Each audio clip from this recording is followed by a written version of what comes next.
Dalam denyut nadi perjuangan, Yayasan Felda menjadi sinar di tengah gelita, mendidik dan menyemai harapan agar esok menjelma penuh cahaya.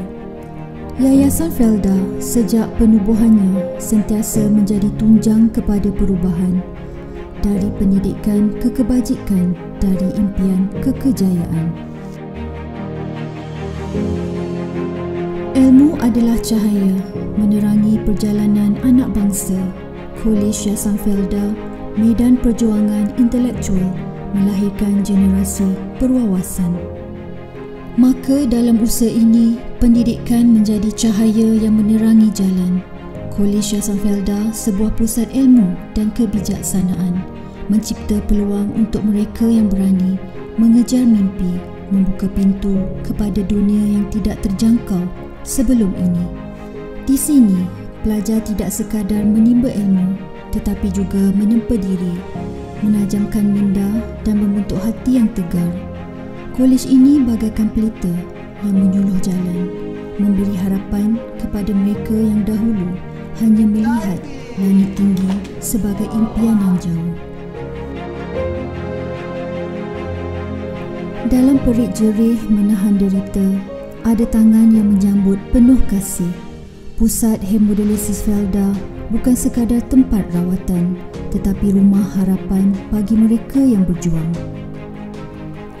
Pada setiap denyut nadi ada nyawa yang bernilai.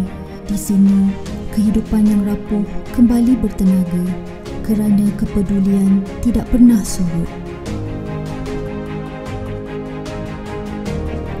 Di Taska Felda, tawa anak-anak berlarian seperti angin pagi. Mereka adalah titipan masa depan, disirami ilmu dan kasih agar membesar dalam pelukan harapan. Kasih yang disemai sejak kecil mekar menjadi impian. Taska Felda, tempat si kecil diasuh dengan ilmu dan cinta, membina insan yang bersedia menempuh dunia. Di sinilah langkah pertama menuju kejayaan dimulakan. Taska ini bukan sekadar tempat penjagaan, tetapi tempat untuk melahirkan insan yang berbudi pekerti, menanamkan nilai yang akan terus berkembang seiring dengan usia.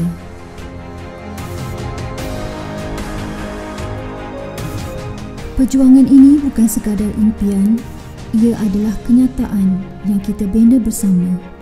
Yayasan Felda terus menyuluh jalan, memastikan setiap impian menjadi realiti.